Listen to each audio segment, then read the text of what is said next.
আসসালামু আলাইকুম everyone, I hope আপনারা সবাই ভালো আছেন। আজকে খুবই গুরুত্বপূর্ণ একটা বিষয় নিয়ে আপনাদের মাঝে হাজির হলাম। সো এখন যারা সৌদি আরবে যেতে চান, স্পেশালি মিডল ইস্টে, সো এখন সৌদি সরকার নতুন একটা আইন করেছে। সেই আইনটা হলো যে তাকামুল এক্সাম কিংবা তাকামুল।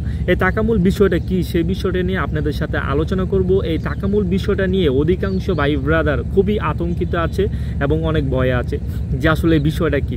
এই বিষয়টা ক্লিয়ার করব এবং এই পরীক্ষাটা কিভাবে হয়ে থাকে, প্র্যাকটিক্যাল এবং এমসিকিউ নৈবিত্তিক যেটা আমরা বলি, একটা প্রশ্ন আসবে এবং 4টা অ্যান্সার থাকবে, যে এখান থেকে যে কোনো একটা আপনাকে সিলেক্ট করতে হবে। এবং প্র্যাকটিক্যালের যে ব্যাপারটা হলো সেটা হলো যে আপনাকে একটা কাজ দিবে, সেই কাজটা আপনাকে করে দেখাতে হবে।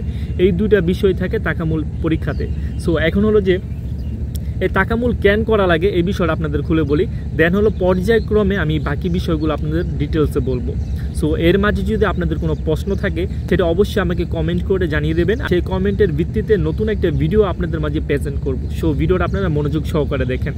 এই তাকামুল হলো যে আপনি যেই দেশে যাচ্ছেন, সাপোজ আপনি সৌদি আরব যাচ্ছেন, যেহেতু সৌদি আরবের এই নতুন আইনটা সেটা নিয়ে বলি।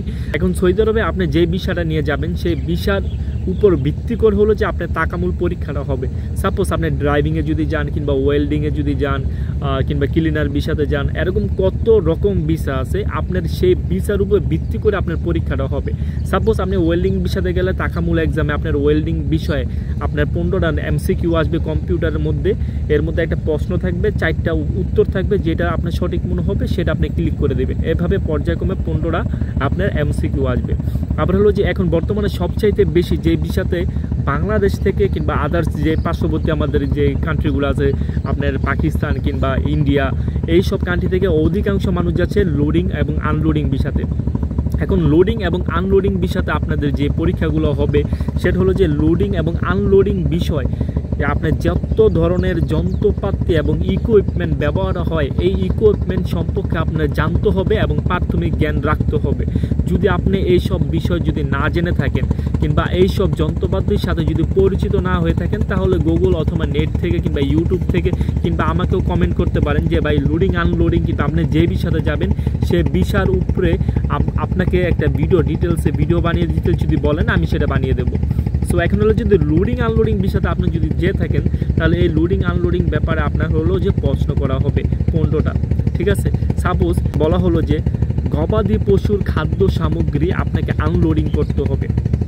ঠিক আছে, এখন আপনি গবাদি পশুর পণ্য সামগ্রী কীভাবে কিংবা খাদ্য সামগ্রী কীভাবে আনলোডিং করবেন, প্রথমে আপনার একটা প্লেট জ্যাক লাগবে। এই দেখেন প্লেট জ্যাকের ছবি এরকম। তারপরে এটার উপরে আপনার একটা উডেন প্লেট দিতে হবে, দেখতে এরকম। সো এর উপরে তারপর আপনার বাকি যে গাড়ি থেকে মালগুলা লোড করবেন কিংবা আনলোড করবেন, এটা এই প্লেট জ্যাকের মধ্যে রেখে আপনার ট্রেনে নির্দিষ্ট জায়গাতে নিয়ে যাবেন যেখানে মালগুলা রাখা হয়। সো এই হলো যে তাকামুল যে এক্সামের প্রসেসটা, সেটা হলো আপনাদের জানিয়ে দিলাম। এখন হলো যে আপনারা যদি জানতে চান যে ভাই আমি তো লোডিং আনলোডিং বিষয়তে যাব, এক্সামটা কিভাবে হয়ে থাকে, ওইখানের যে স্যার ম্যাডামরা আছে তারা কতটা আপনার হেল্পফুল কিংবা তাদের ব্যবহার কেমন, ঠিক আছে, এই ধরনের যদি ডিটেলস আপনি জানতে চান, আপনি যে বিষয়ের উপরে যাবেন সে বিষয়ে আমাকে কমেন্ট করেন যে ভাই আমি লোডিং আনলোডিং বিষয়তে যাব। এই লোডিং আনলোডিং বিষয়ের উপরে আমাকে একটা ডিটেলসে ভিডিও বানিয়ে দেন। আমি নিজে পরীক্ষা দিয়েছি, সো এই বিষয়ে যদি জানতে চান আমি অনেক ভালো করে বলতে পারবো। সো যদি জানতে চান অবশ্যই আমাকে কমেন্ট করে জানান।